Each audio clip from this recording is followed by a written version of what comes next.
views and opinions expressed in the following program are those of the program host and do not necessarily reflect or represent the views and opinions held by TCN TV Network Incorporated. Due to the social nature of this broadcasting channel, videos may contain content copyrighted by another entity or person. The TCN TV Network claims no rights to the said content. TCN TV Network cannot be held accountable for the copyrighted content. TCN TV Network is a messenger and sharer of information and strives to verify but cannot warrant the accuracy of copyrights or completeness of the information on this program.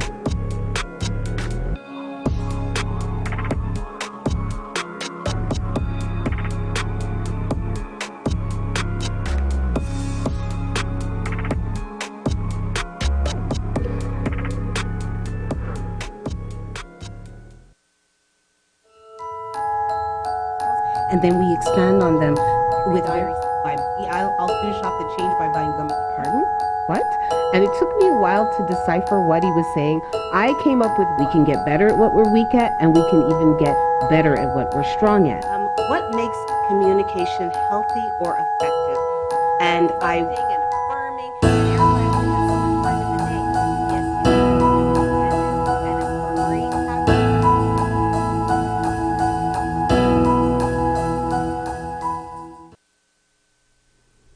Welcome to this edition of What Matters. I am your host, Erica Elita, and today I welcome my guest, and I just made up a song, Kamshuka. Thank you. It's so wonderful to have you here. Welcome, welcome, welcome. So I'm going to do a little bit of an introduction. Again, this lady wears many, many hats. So she has many accolades, but I can tell you she's a humanitarian. You are a war child survivor. That's right. You are an author. I am. You are an international speaker. That I am. You are the mom of little people, Yes. which in and of itself is a job all on its own. Little humans. And you are an advocate against trafficking, human trafficking. That's right. Welcome. Thank you so much for having me. Well, first, let me say to you, thank you for all that you do. It was very inspiring to go onto your website. I went through your social media. I love your pictures, and I know we're not supposed to do it this early in, but can you please pull up one of the pictures of her in Africa with all the students? I just My favorite loved shot. the pictures, loved the pictures. Yes. And Yes, then it gives reading. me goosebumps every time. It gives me goosebumps, and I wasn't even there. This is amazing. But then reading about what you do. So the author, writing a Yes. book, speaking internationally, but then you also have healing circles as well. I do. Right? Yes. There's so much. It is a lot. It is a lot, but it is, It is. all, it all is one, and it It's- all yeah. is towards That's a greater right. good. Yes, absolutely. So, I don't even know where to start because there's so many interesting things, but I know that the reason that you're here today is you want to speak of conscious healing. Yes, So, absolutely. let me start at the beginning, and first I have to ask you this question. What matters to you? Life. I love Life it. matters to me. Life. Life, love, and light. I love it. Now, I have so many things I want to ask you because, like I said, as I was reading through your profiles and your social media, you do so much and you've Yes. done so much. And I Yes. know that there's much more to come Yes. from you. Well, today we're going to talk about conscious healing, but I'd like to hear a little bit about your background, where you're coming from. And I know that I'm sure that the story of your childhood is a whole show in and of itself. Yes. And I don't want to take away from your message today because I think as a community, conscious healing is really something that is desperately Yes. needed. Yes. But before we go into that, and you explain to us what exactly conscious healing is, tell me a bit about yourself. Tell me a bit about your background. And I'm very fascinated by this story of your childhood, being a child of war. You shared with me some photos, and as I told you Yes. before we went on, I deeply appreciated them. And one of them was a baby picture of you. Yes. And here we have it, and it says 1980. And so can you tell me a little bit about this photo and where it was taken? This image was taken in India, right before my parents decided to go back to Uganda. So my mother, an Anglo-Indian, and my father, East African from Uganda. They were pen pals. Okay. You know, they were writing letters to each other, and shortly after meeting, I think it was just 2-3 weeks, they got married, and there I was. The moment in that image is so important to me because it shows me how focused I actually look. I'm very focused in that image, and I don't know what was going on. I don't know who was trying to make me smile or not, but it shows me that there is no accident for being here. There is no accident in being present. And when I look at that image, I think of the destiny and the purpose that was already in that child, in myself. And the journey was about to be unveiled, and I could have never known that. Well, definitely not. Something interesting is that when I opened that on my desktop, it was a very powerful image. As you said, I noticed how serious your face was. Yes. Like, you know, you're looking like, what? Nothing, Yes. I'm not smiling. That's But right. the look on your mom's face, Yeah.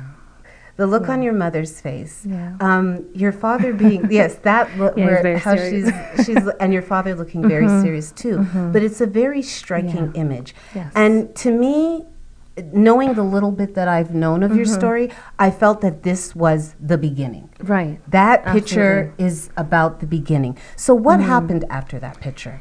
It is definitely the beginning, and I think the smile that you see on my mother's face is, you know, a woman that is just proud of her baby. You know, look how cute, you know, how we admire our children. Yes. And my dad just knowing that we are in war. This is civil war.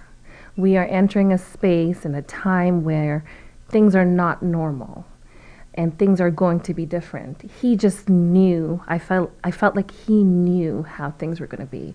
And being in Uganda, things intensified. This was civil war, but no one knew to what extent this is all coming into.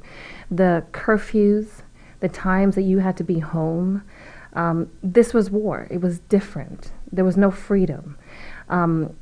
Being raised in that, you know, of course, I'm a child, I'm a baby, so I'm hearing the stories of what my parents had to do, what they had to do in order to feed me, to protect me, where they couldn't go and where they could go.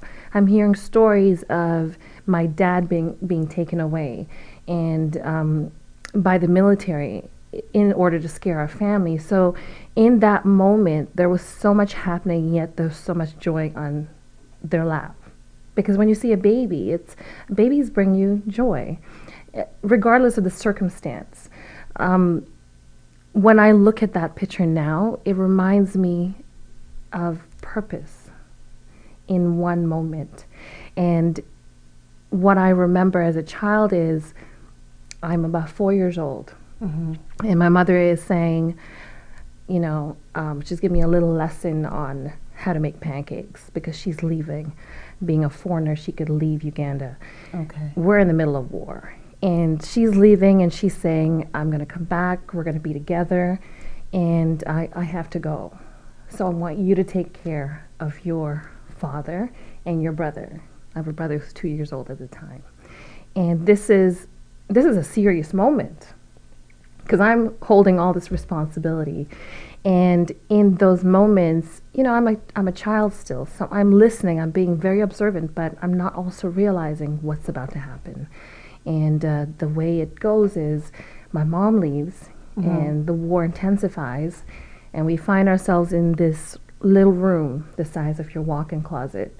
And my dad has myself, my brother, my aunt, and her son in that room trying to stay safe and stay away from the soldiers as they went to every house and they were killing, and there was gunfire. So we're in this room, and he says to me, and the walls, there's a mattress around the walls, so the bullets couldn't get through.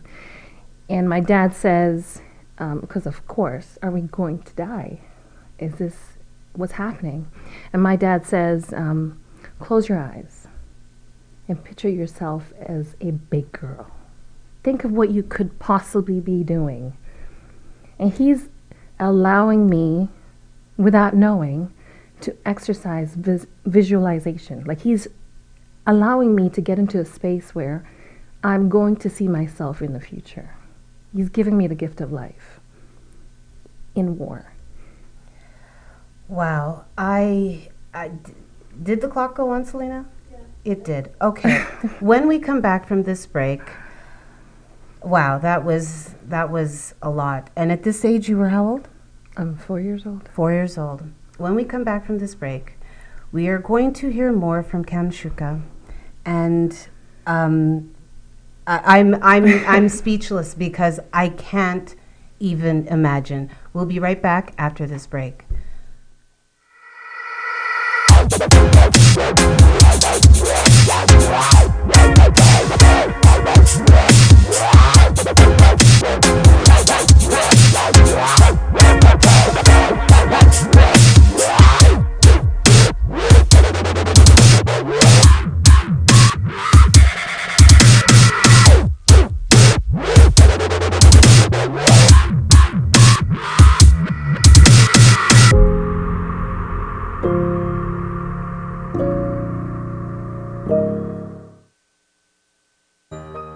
Are you retiring smart?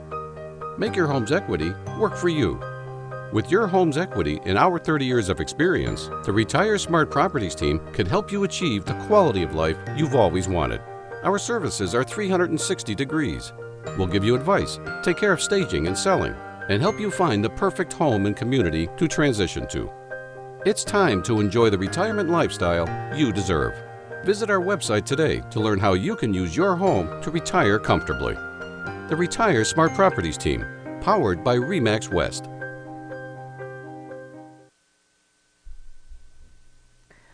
Welcome back to this edition of What Matters. As you hear, my voice is haltering. I was in the room with you. Mm-hmm. I am grateful to have my guests with me today. Kamshuka, you're here. You have told us a smidgen of your story of being a child of war in Uganda during the Civil War, your mother being from a different country and being allowed to leave, and at 4 years old, you being placed in charge of the man and the boy in your life. And in that moment, your father guiding you and leading you to be able to visualize the woman you would grow to be, because you would be safe and you would survive. And tell me, is the woman that's here today the woman that you visualized? It's taken a while to get here. I am blessed to be even arriving at 40 in a couple months. I can proudly say that it's taken a while and I'm still on the journey, but I do make her proud. I make the little me proud.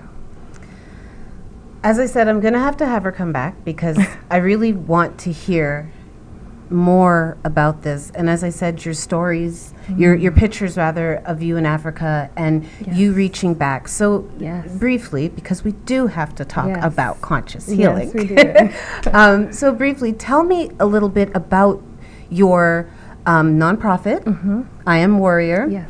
And you are going back, I see the pictures, you're giving back, you're teaching, and then also too, I love that picture as well, also too, you went to Calcutta. Yes. So being a survivor as well of abuse as a child, we take our traumas and we either do them to others or make sure they're never done again. That is true. And so Absolutely. you've obviously taken the stance of trying to make sure this is never done again. So what brought you to Calcutta, and what was that like? What was your mission there? See, when you go through war, and as I'm growing up, the wars I'm facing are far worse than the actual war because they're wars in my mind. These are wars that I can't get away from. I'm getting to a point where all I want is peace. And those are some of the things I promised my little self, Right. that I would be a vessel of peace and I would bring change to this world if I could. Definitely didn't wake up one day and wanted to do that. I didn't want to be here. And I thought I needed to take myself out. I can't be here anymore. It was too much. It was too heavy and it was too painful. And of course, I'm still here, so it didn't work several times. And that's when I had to accept the call to purpose. I said, if I'm going to be here, it's got to mean more than myself. And going to Kolkata was it was amazing because it forced me to be selfless. I went to Kolkata to rescue women and girls from brothels who were sold into sex slavery in the brothels. And I remember sitting, going through like some of those slums and sitting on the bed of some of the girls while they waited for their next client. Just sitting there in these tiny little rooms and thinking they just had a baby. Their baby's in a corner somewhere and they're still waiting for their customer. And I'm sitting there going, nothing matters more to me than bringing some kind of hope and light to this woman right here. If this is all I ever did, then it's worth whatever I've ever gone through. And sitting in that moment made me realize that we are so confused with happiness and what it means.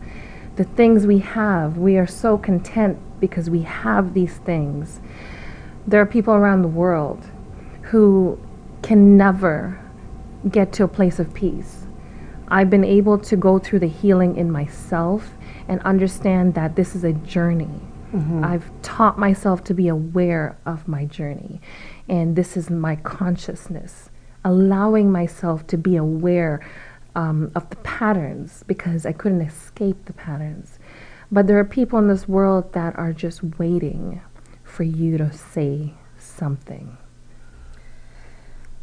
Now, what you just described about going to Calcutta and, struggling with you being here, not wanting to be here, obviously going through all of that trauma as a child, I could definitely understand and see how that would happen. And then in realizing that you are here for a reason, you're not being allowed to escape, so you have to find the purpose. Why am I here? So if I can't leave, why am I here? That's right. And in that, you started to help others.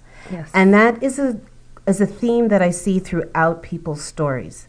The people in this world that change things, that move things, they don't do it for themselves. That's right. It's always for the greater For others. good, for others. Absolutely. And what you just spoke of was an awareness, being aware, dealing with the patterns. And growing up, being self-aware is painful and it's Very.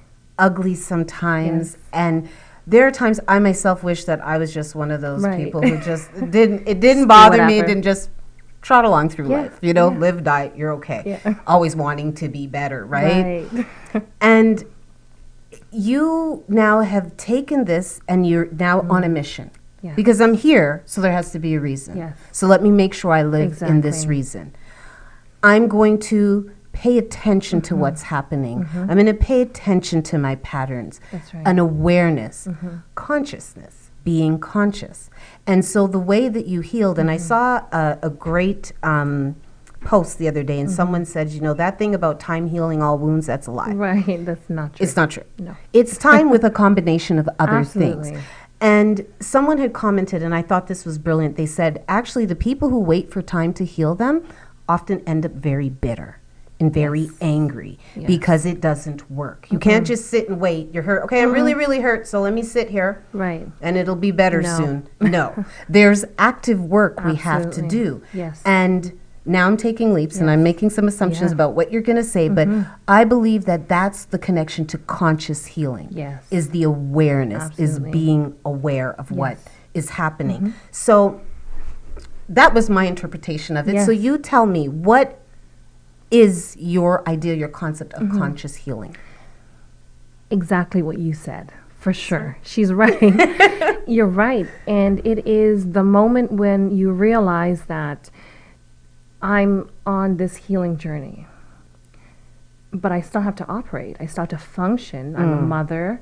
You know, I have to still do certain things. So it's not, you know, me just isolating myself and saying I'm healing now, so I can't. I can't do anything right now. I'm busy. Yeah, I'm, you know, I can't. Right. I can't help you with your little question because it's not the way it is. It doesn't work like that. No. You have to come to terms with what it is you're healing from. So you have to face your darkness. And when you face your darkness, that's the only way you can understand light. Would you say that's the first step? Absolutely.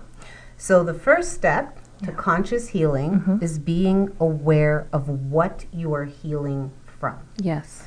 Yes. So you have to face your demon. You have to face your fear. Yes. You have to come in connect with yourself. That means that you're going to have to face yourself in the mirror and talk to yourself. Ask yourself, you know, why am I like this? What is it about you? That's my favorite question in the whole wide world for everyone all the time. Yes. Why am I like this? Yeah. Why do I think this way? Why do I think like this? Think about your thinking. But I like that what you put in about standing in front of the mirror and looking at yourself. And very interestingly, one of the therapies I had, that's exactly where she put me. The whole thing took place in front of a mirror. I had to talk to the mirror. That's right. You know, look at the person I was talking to, look at myself when I was talking to myself. And honestly, it is powerful. As somebody who's experienced this, because if I hadn't done that and you said this, I might be like, oh, that's interesting. Why would I do? But it's powerful. You have to confront yourself. And I've said to my clients, my coaching clients, go ahead and stand naked in front of the mirror. I can tell you I've done it a couple times. Throughout my life, I've had to revisit this moment. And sometimes you just stare at yourself and you have nothing to say. Nothing to say. Wow, that is deep. Okay, I'm going to be good because I don't want Celine to get upset with me. When we come back from this break, we are going to continue this conversation of conscious healing with Kamshuka. We've gone through the first step, which is actually confronting yourself. I really like that term, confronting yourself. It needs to be as aggressive as that. Yes, it is that aggressive. And when we come back from the break, we're going to discuss the other steps in this process. We'll be right back.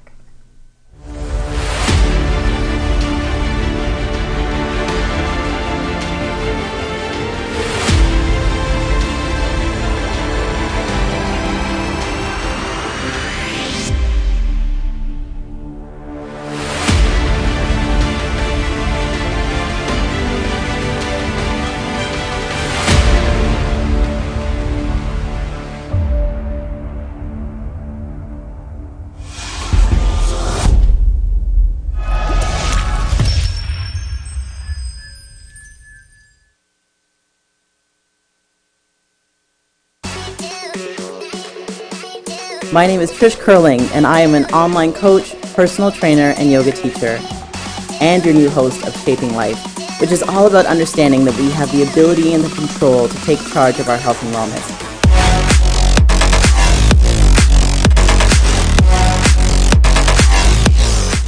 But we can't do it alone, and I can't wait to sit down with the best in the industry. Please tune in every Friday at 1 p.m. live here on the TCN Network.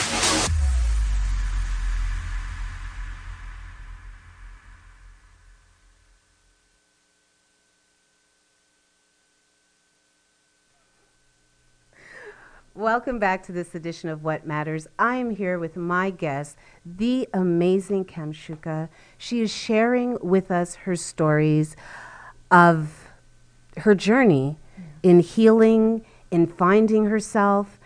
And what is so amazing about your story is you're coming from such literally a volatile place. You were raised in war. And it's something I actually can't even imagine. I was in that room with you during that first segment as a little girl in this room, trying to imagine the woman she would be. And as you went from being that little girl to getting where you are, there are many times you decided you didn't want to do this. There she is again, the little girl, 6 years later, now in India. And I'm smiling. And you're But smiling. there's pain. This 3 years of being sexually abused by a family member, there's a lot of verbal stuff happening, but I'm smiling. Oh my gosh. There's a lot that I owe that little girl. That's something that you brought up in your summary.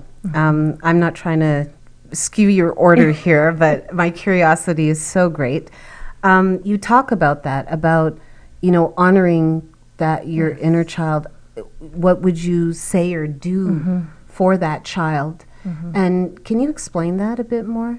Absolutely. In those moments where I'm questioning my purpose and why I need to be here, I'm forgetting that I made some promises to her. And when you're a child and adults make promises to you, I got kids, so I know how that is. They never forget. Nope. And they will ask you till you make it happen. And if you don't make it happen, they're very sad. It's like their whole world. And when I think of that little girl, I think of, everyone around you let you down. You were abandoned in many ways. You were rejected in many ways. There was no protection. But I'm here. I can't not come up with a plan to make that promise come true. I believe that we are warriors. We are victims of our story if we choose to be victims. But I approach life with a warrior mentality. And one thing with being a warrior is you have to accept nobody is coming to save you. You have to be the one to save you. And accepting you is the biggest save. And saying, this is all of me. This is the story. This is the journey. And the little girl, I can't not honor what she's gone through.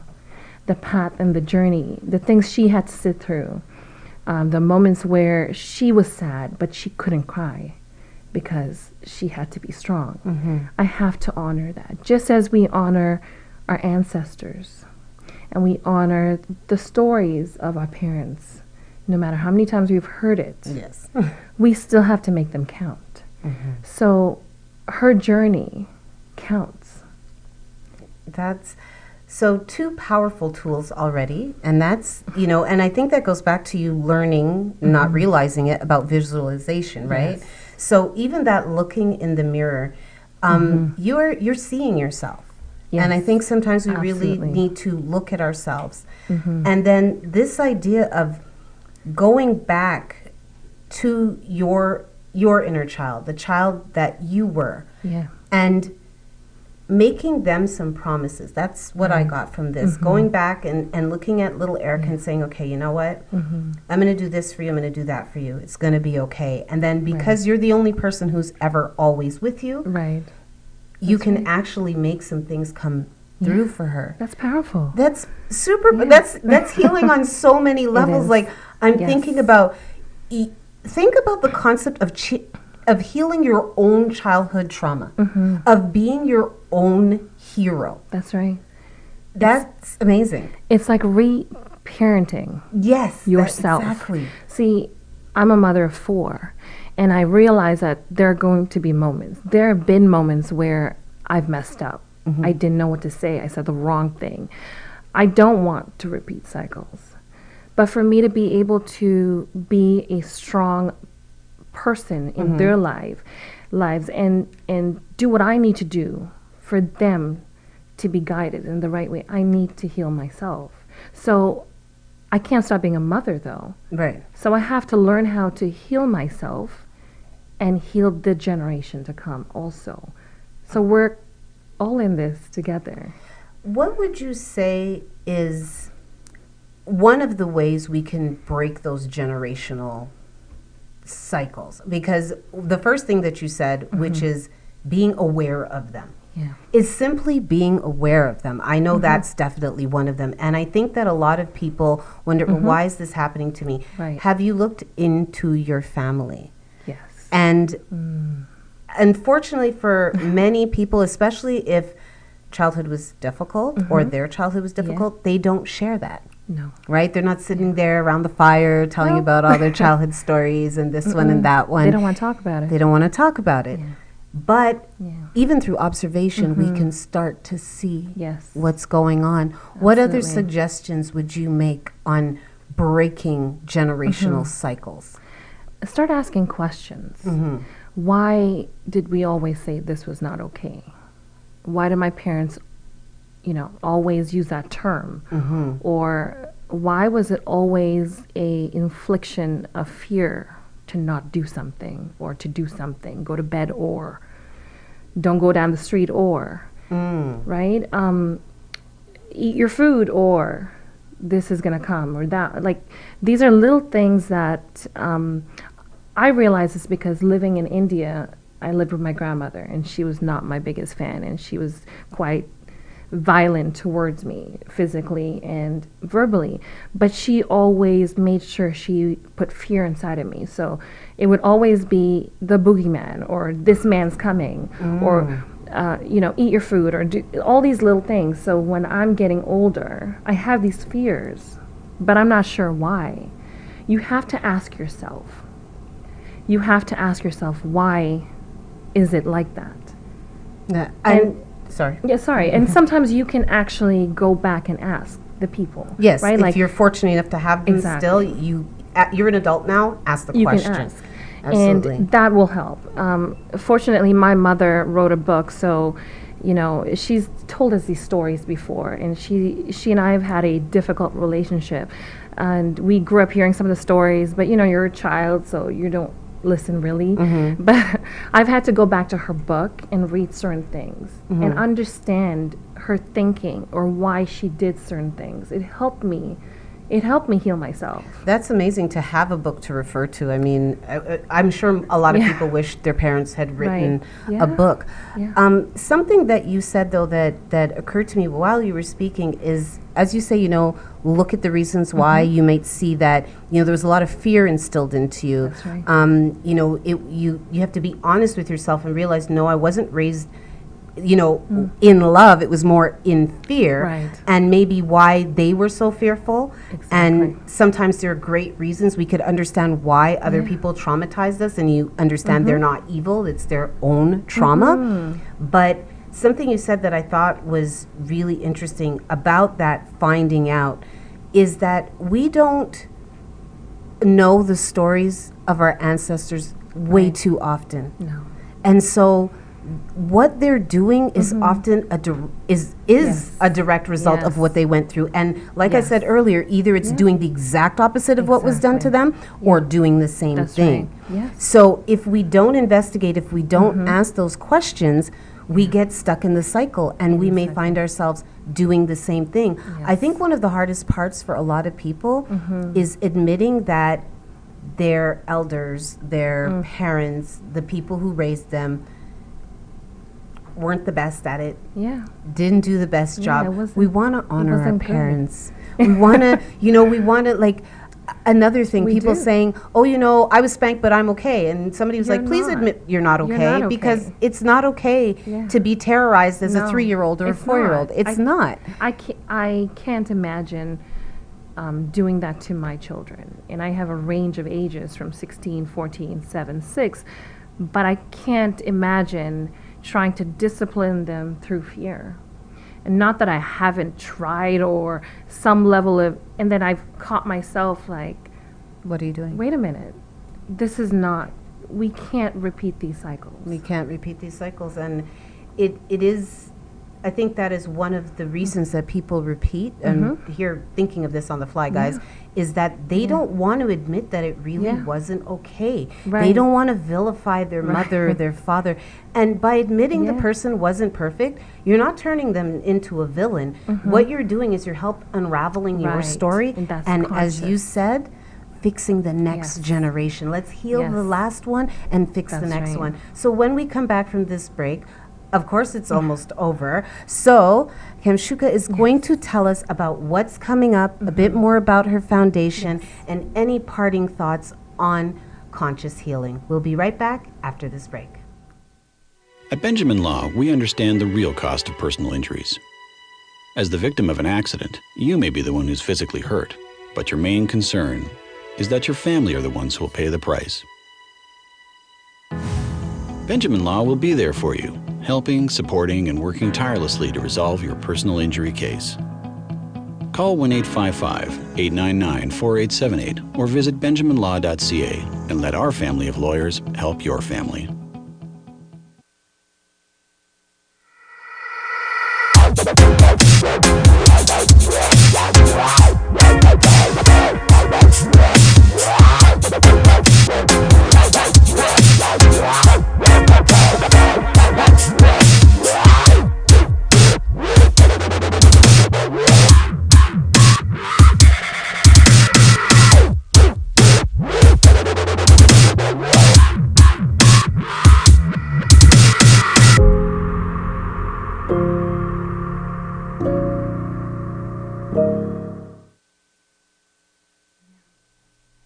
Welcome back.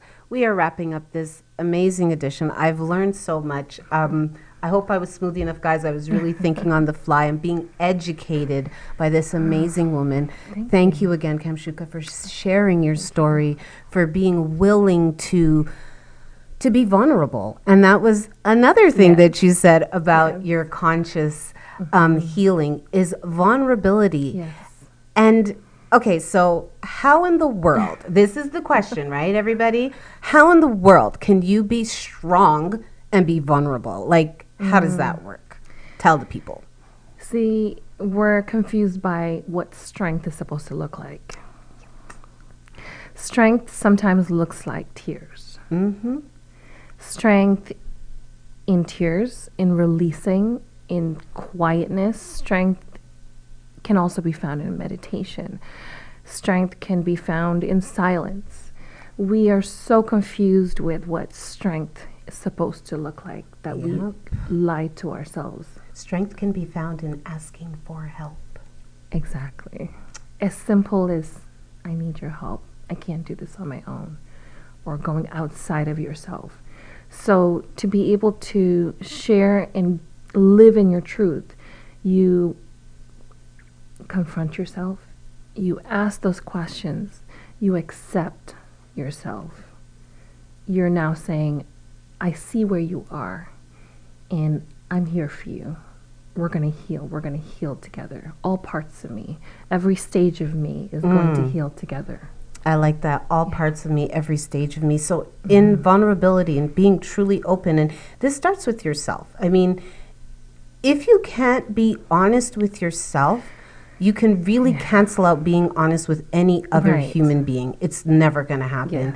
You have to be able to look at you and be real with you about you. I mean, you don't have to tell other people, but you better tell yourself. Tell yourself, right? at least. You better tell yourself. And it doesn't mean that I'm perfect by any means. I make a lot of mistakes still, and I sometimes have a moment where my mind and what I really want to think may come out and it's not right.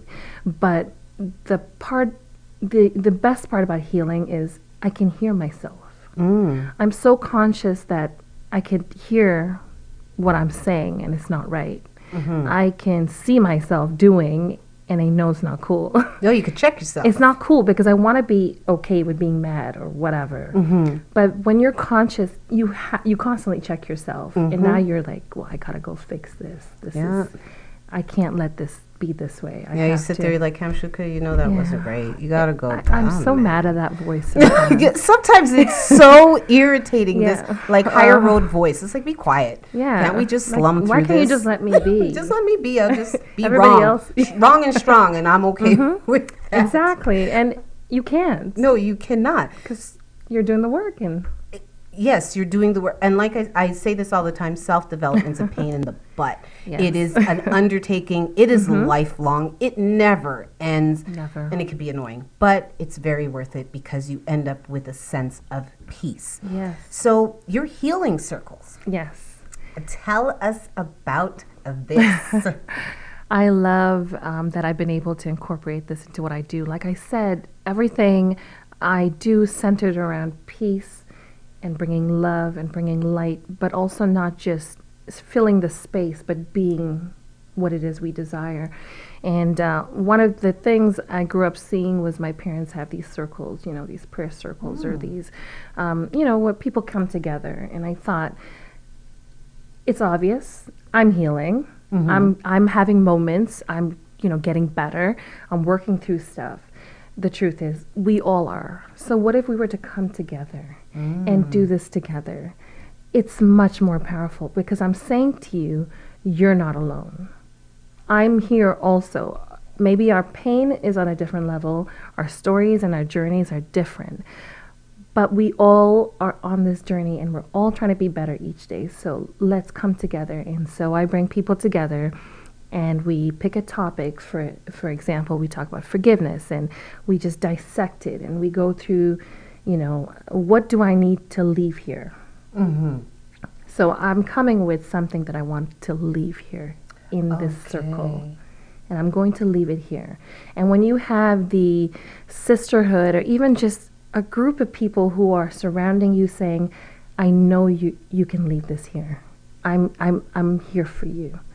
It's beautiful. It's not so difficult to leave it. That's amazing. So in this circle, you find the support. And Yes. even though our journeys are individual, That's right. it's like you are alone in your pain, but you don't have to be. You don't have to be. You don't have to be. You can share. And like you said, a lot of people are like, well, what you're going through is not what I'm going through. But it is amazing how even in different experiences, we are so much alike. Yes. We are so much the same. Absolutely. As you've traveled through the world and you've gone back home and you've, gone to India and you've seen how people live so differently, and yet there is this. Yes, I relate.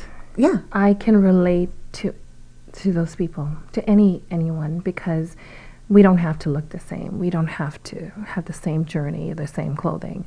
But I understand pain, and I understand the struggle to look for purpose within that pain. And I understand that we are actually what we're looking for.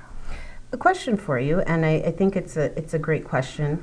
As a coach, if someone is struggling with purpose, finding their purpose, and I know that there are a lot of adults that feel that way. I mean, my 17-year-old was just asked, what do you want to do with your life? And he looked at it like, my life. Yeah. And there are a lot of people who are 47 and don't know what they want to do with their life. So what would be your tip on finding your purpose? I definitely understand that, because not everyone just knows No. what it is. I think that's the minority of people, right. actually. It's not the majority. It's like, that's a lot to think about. I would ask them, what are you passionate about? How deep is your passion for what it is you're passionate about? Now, I'm not talking about just what you like to do or, what you're feeling today. When you think of passion, what could you fight for?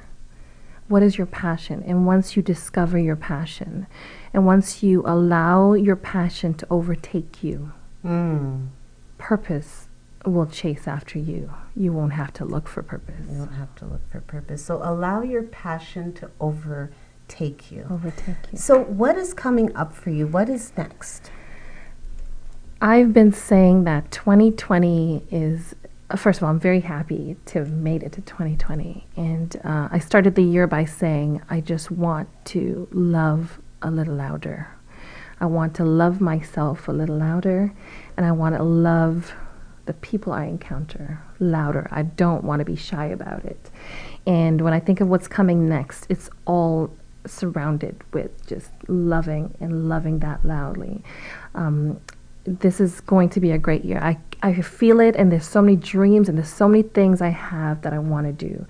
But I want to do each day very intentionally. I want to live each day in the day that I'm given. So I know what the great call is, and I know what the mission is, and I know what's happening. And just a couple of weeks, I was announced as 100 accomplished Canadian Black women. And I've been still trying to soak in that title and understand. And it's beautiful to be recognized. But if I cannot continue my healing and love louder than ever before, that title means nothing. So for me, when you say what's coming up next, it is going to be a lot more healing and a lot more love and a lot more peace wherever I can shine. And that's what's coming up next. I love that. Well, I look forward to your healing circles, because I would love to attend. It looks like something that... You would love it. I'm sure I would. Just again, I think this is one of the best set of pictures I've gotten. They were very moving. Thank I you. found that they were very inspiring, from your baby pictures up to this one. Just the energy of... There is so much power. That image right there. There is so much power in reaching out. That's right. And I think that this is a show that is definitely worth sharing out, worth re-listening to. There were some, thank you, Kamshuka. You gave us some major points and things that we can do, steps, you know, because people will often give you like this vague advice. Well, find yourself. Oh, no. I'm lost. What do you mean? You know, I don't know if I can find myself. Find like yourself, or, you know, be happy. Can I have some steps, please, What to is that? that? Yeah. What does that mean?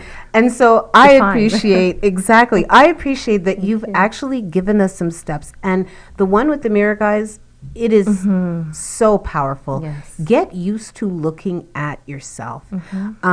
Too often we don't really look at yourself. ourselves. Look at yourself. Look yourself in the eye. No makeup, no hair. you. Just take it all off. Take it all off and Just look at yourself. And speak to that child inside of you. Yes. Recognize how that child has been hurt, where that child felt that people fell short, and then rescue them. Yes. Rescue them. Yes. Because you can rescue yourself. Yes, you can. Kamshuka, thank you so much for coming. Thank This has been as wonderful. Simone gave her a shout out saying this is going to be awesome. And she was Thank you. absolutely right. Thank you for having me. You are welcome back. And I would, as I said, I would love to be in one of those circles, because I think it is, lots and lots and lots and lots of healing to do. So everybody heal up. Be conscious about it. Be aware. And next week, I will see you again here for What Matters.